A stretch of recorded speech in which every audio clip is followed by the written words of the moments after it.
Hello, my lovely, and welcome to the ADHD Entrepreneur. My name is Carrie, and I'm your host and the chief weirdo of Carrie Out Loud. I'm so glad that you found the podcast. And as a woman with ADHD who mentors women with ADHD, I am here to help you harness the traits you contend with and show you how to work with them and not against them. So that way your business will grow and thrive with a lot less stress and overwhelm, and you can have a lot more fun. So if that's your jam, you're in the right place. Let's get started. See you on the inside. Hello, my lovely, and welcome back to the ADHD Entrepreneur. My name is Carrie, and I'm your host, business mentor, ADHD life coach, all that jazz. And I am so glad that you have come back. If this is your first time here, welcome. And if you hear something today that you love, feel free to share this with other people who may be in your situation who have ADHD, either newly diagnosed, who have ADHD in general or in business. I switch between business and ADHD focused podcast episodes. And today I am focusing on something for specifically ADHD women. So if you are a woman with ADHD, you are in the right place. And I'm so glad to have you here. So one of the things, if you've been listening a while, is that you've heard me talk about community. Community is very important to us as human beings. We know this because of everything we went through over the last few years, how having our people and having community is super important. But I wanted to put a little twist on it today. And I wanted to talk about why community is important for women who have ADHD, meaning community of other women like you who have ADHD. Because even though it is very important to have community as a whole, there are a few little bonuses that come with being in community with women who are like you, who have shared experience or who are similar to you. So I wanted to go over a handful of reasons why having a community of women who have ADHD, or being in community with women who have ADHD or suspect that they might, because not everybody wants to go out and get a diagnosis, but a lot of women, they tend to, I don't even know if self-diagnose is the word, but you've read all of the things that are included in ADHD and you're like, oh my gosh, I'm 100%. So if that is you, we're going to talk about why having a community of women like you is so important in real life, virtually, whatever works best for you, but why it is so important. And of course, I took some notes here because I wanted to make sure that I hit on all of these points because they're very important. And the first one out of the gate is understanding and acceptance. Having a community around you of other women with ADHD, you get to be who you are with no judgment, without judgment. We are so judged in society because we can stick out like sore thumbs. We can tend to be different. Our brains work completely different, and we're in a world that is not designed with our brains in mind. So it is very, very key to have community around you that accepts you and that understands how you think the way you do, why you think the way you do. You can tell them something, and you may not even know each other well, but you have that in common. There's just something so important in that communal care of other women who are like you. It doesn't mean you're not going to have friends who don't have ADHD. They're just not going to understand you quite as well. It doesn't mean they aren't going to understand you or love you as you are, but there is just a different understanding when you sit down with another person with ADHD. There's just a slightly different understanding because they know how things go on the inside, not just the stuff that we show to the world. So that is my first reason why community of other women like you is so important. The second is sharing strategies and solutions. This is massive, right? we all have different ways of coping. We all have different tools we've thought of. We've all had different tools we've created. We all have strategies for different ways of handling different parts of what we have to contend with when it comes to ADHD. And to have a community of women who have all these different ways of doing things, you may find something that works even better for you than what you've created yourself. That camaraderie that you have and the ability to share those strategies, share your own, get them shared with you. I tell you, I will share strategies like me being on time. I will share my strategy of how I'm on time. A neurotypical person will look at me and their eyes will just glaze over like, and that works. I'm like, yeah. I'm like, how does it? I don't get it. I tell someone with ADHD, they're like, oh, I totally get that. This is what I do. Da, da, da, da, da, right? So they not only get it, but they might have something that they do that may work for you as well. And that is huge. So you're sharing all kinds of different tips and tricks and strategies together in community. And these are people who truly understand why those quirky things may work for you. And they may have suggestions to even tweak those a little bit more that may end up working better for you in the long run. So that is super important. Accountability. Accountability. It can be so challenging to do certain things when you have ADHD. And whether this is not specifically a business episode, but I am going to bring a little bit of business into this, business wise and personally. It can help so much as a person with ADHD to have somebody to hold us accountable, because we are people pleasers and we don't want to let other people down. So if we are going to do something and we tell another person and have an appointment day or a time where we tell them we're going to have XYZ completed. I don't care if it's laundry or you're launching a podcast or you're launching a new offer or you're just picking up a prescription. I don't care what it is.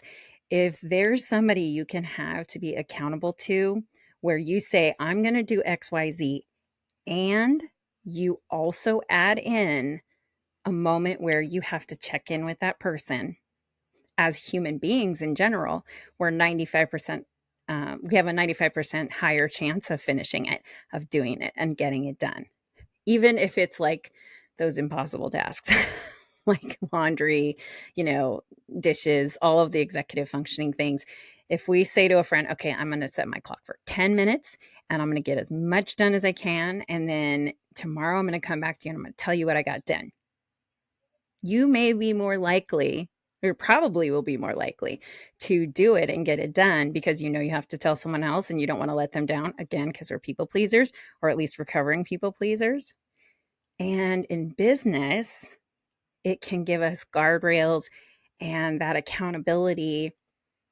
We'll have an appointment with somebody and we'll be, okay, I can be accountable because I know I have this appointment with so-and-so and I've told them I'm going to do X and Y and Z when it comes to my business. So that's just a little bit of the business piece, but it also works in the personal realm. So having somebody who also has ADHD to be in that with you, maybe holding each other accountable for the same thing you struggle with, that can be huge. So I highly encourage you that when you have community of other women with ADHD, that you maybe find somebody who can help you be accountable for some of the things that are more of a struggle with for you. And you may find that it works great for you. It may not, but 9 times out of 10, I'm going to guess you'll at least get a lot more done than you thought you would if you have yourself, have somebody holding you accountable. The next thing is emotional support, period. You may have a therapist and a psychiatrist, or you may not have any of those things. You may have a doctor or holistic person helping you with your ADHD, but they are not always going to be able to be there to give you the emotional support that you need. And having a community of women that you can call upon. So say you have a community of women and you know that you can talk to Susan about XYZ because you know she's going to understand. She's going to listen. She's going to, support you and say, I get it. I understand. I know how hard that is. And then you guys can like info dump about it together, you know. But having that emotional support is key. It is key. So whether it is in person or it is virtual, I don't even think it really matters. It's great to have it in person, but if you know you have a handful of people in person and a handful of people who you have found online as part of your community, you have resources in both in real life and in other areas. And so if you're not able to speak with one person, you have another person that that will be there for you and give you that emotional support you need, because sometimes people who do not have ADHD do not know how to support you properly. It's not their fault. They're not bad people. They just don't understand in a way that somebody who has the same condition as you is going to understand. Number 5, increased confidence. So being in a community where you're in with other women who are like you, who you help boost up and they help boost you up, is going to help you increase your confidence in your day-to-day life. It's going to help you increase confidence in so many different areas, because we beat ourselves up and we're in our heads all the time, right? So we have a negativity bias. So I was just talking to a therapist about this. We have a negativity bias as humans, and as ADHD, it is to the nth. And so if we have other women who we can speak well of ourselves with, or who speak into us well and tell us the things they see about us that are positive, it's not about relying on external factors to tell you how great you are. You already are great as you are. But sometimes we need that little boost, that little confidence booster, that little bit of, hey, girl, I know this is hard, but you've totally got this. And then you get through whatever it is and you're like, ah, shit, she was right. I totally got that. I totally did that. And then you get your confidence boosted. So it's boosted internally, and you've had an external factor who just kind of held up a mirror for you and said, hey, I know you can do this. You know you can do this. We'll celebrate once you've done this. That can truly boost your confidence over time, because the more that you accomplish things that feel difficult, challenging, or hard, the more confident and comfortable you're going to get with being able to do those things. And that is a huge win and a huge booster of having a community of women who are similar to you, who have ADHD. Late diagnosis, early diagnosis, it doesn't matter. If they are in the ADHD category with you, they're going to understand and comprehend in a way that just other people won't. And I'm not saying that other people can't help you. I'm just saying there is a difference. There is a deeper, more, there's an understanding coming from a place of knowing, coming from a place of living in that same kind of feeling and body as you. We may experience it differently. Our symptoms may all be different, but we get each other in a different way. I'll give you a little side note here, and then I'll continue on. No one in my family had ever talked about having ADHD, but one of my family members I'm especially close to, and I just adore this person. And I've always just loved her and been drawn to her. And then she was the first person I told in my family that I had ADHD. And she's like, oh yeah, I got diagnosed a couple of years ago. I was like, of course you did. Like, it's almost like we can sniff it out, like we can smell it in other people, right? So I just thought it was really funny that the person that I turned to the most for sometimes uplifting or for, talking things through sometimes was this family member. It just cracked me up. I'm like, oh, it all makes so much sense now, you know? And it's been great to know that, because, I know she understands me and where I'm coming from. And that felt like a huge relief, like just to not even know that. And then there she was. So that was a huge crack up. But, it does increase my confidence when she's behind me on something, when somebody I really care about is behind me. And even though I know I can do it, they're like, you can totally do this. There's just that little added push. That's lovely. Okay, just a couple more here. Networking. You get to network. Networking for business, networking for, creating new friendships, finding other new people to bring into your world that you go and do things with that you enjoy. Like if you love theater, maybe you'll find other friends who love theater. If you love music, maybe you'll find other friends who love music. You go to live shows. I mean, you can network with other women in community with you, and you may have certain things in common that have to do with business. You may have things in common that don't have to do with business whatsoever, but there you are in community together, and basically you are networking with these women, and you're getting to widen your network of people in your life. And that can't be bad, because we need that support. We definitely need that support. The next one is very important, especially if you are newly diagnosed. Learning and listening to other people's firsthand experiences. I don't know how many of you have been on my Instagram, but I've been doing what's called the 6 series. And it's 10 different emotions that women feel when they first get diagnosed with ADHD. And it's 6 different reasons why we feel those emotions in each emotion.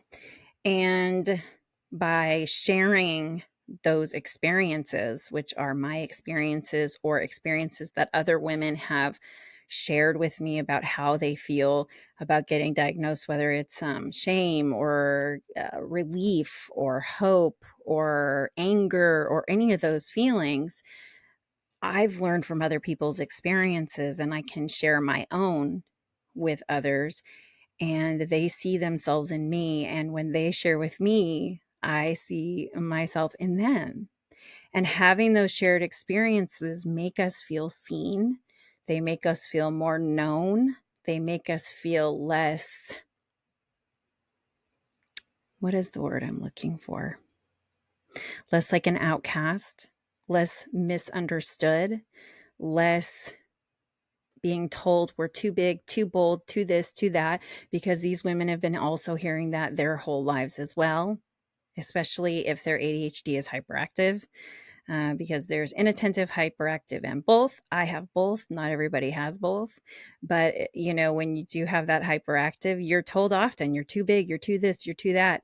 And I have friends who are like, be all of that, too big, too whatever, because that's what I love about you, right? Whereas other people are like, ooh, repelled, just repelled. They just can't take it. And, I learned a while back that we're not for everyone. And I used to I used to think that it was my job in life to make everybody like me. And then I thought a moment, and I'm like, but see, I don't like everyone. Why would I think that everybody is supposed to like me? That was a really big moment of awareness. So it was great because I was able to let go of some of those people who treated me poorly, that I stayed around because I was like, I just got to convince them what a cool person I am, and they're going to see, and they're going to get it, and they're going to like me. And it's like, I let go of that shit because they're not for you. Those aren't your fucking people. But when you have these people in community with you, and you learn from them, and you listen to their experiences, and you feel connected because you truly have walked in similar shoes. We're never going to be in the exact same shoes. We're all individuals, right? But man, the shoes are going to be so similar. I can name 4 episodes. I've said this so many times, including my own. 4 episodes of women who've talked about their late diagnosis that are essentially the same effing story. We're individuals, but it's the same thing over and over again. So learning from other experiences makes it so that you don't feel so alone. You don't feel so alone, because that is one of the things we feel: alone, lonely, like nobody understands us. like nobody gets us. We're weird. We're quirky. We have a weird personality. There's something off, all of the things that we've been told. And then you start hearing other women's experiences that are like yours, and all of a sudden you don't feel those things. And that goes back to the confidence. You have increased confidence because you're like, oh, this isn't my personality. This is my neurology. And I can do so many things now that I know about my neurology to help myself and to feel better about myself and to be more confident.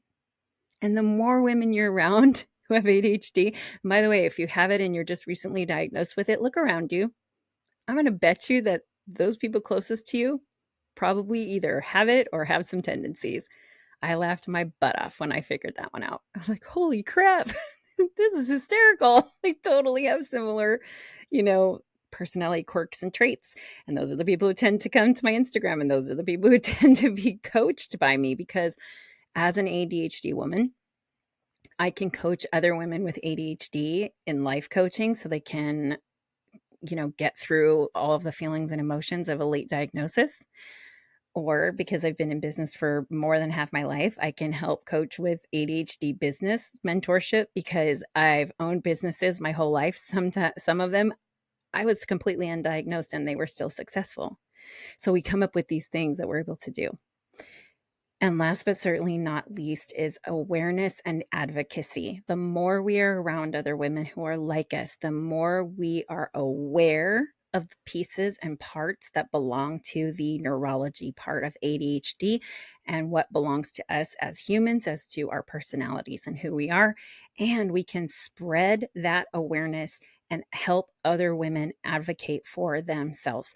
Were it not for a few women in my life, I would not have advocated for myself, and I would not be where I am now, which is diagnosed and being treated for the correct issue. So having those people who are out there advocating and having that awareness, once you're aware, you get to turn around and you can advocate too. Maybe it feels scary at first. Maybe it feels awkward to put it out there that there's something with your neurology that's just not the same as everyone else. But guess what? That doesn't make you weird in the bad way. It makes you a weirdo. It doesn't make you, there's nothing wrong with you. There's nothing wrong with you as a person. This is like something that lives in your body with you. And when you get diagnosed, you get resources and you find other people who are similar to you, and you have the ability to advocate and help bring awareness to other people. And all of these things I've shared are because of community. When you're in community, all of these things start naturally happening. It's hard to have all of this stuff just happen by yourself. So that is going to be the end of the topic for today. But I wanted to start a new little segment because I thought it would be funny, because we've all been there. And I'm going to, I don't know what I'm going to call it yet, but essentially what I want is for you to tell me your humorous or relatable ADHD moment stories. Like, oh my gosh, ADHD brain. Let me know if you want me to use your name or not. I will leave it completely anonymous. But those moments where you're like, oh my gosh, I can't even believe I just did that. Those are the kind of stories that I want. You can send it through the DMs at Carry Out Loud on Instagram, or you can go to contact me on carryoutloud.com. Send the story through contact me. There's a box where you can put it in there. And what I want to do is I want to read some of these segments at the end of the show because once again, being in community, having that relatability and understanding you're not alone in some of like the silly shit that your ADHD brain does to you. I just felt like we needed to add that in, Lady Squad. So I'm just going to go for it. So send me your stories and let me know if you want me to leave it anonymous. And with that, I am going to end today's show. I see you. I love you. I'm rooting for you always. Please stay a weirdo. Please stay that way and just be unabashedly you. And I will see you next time. Bye.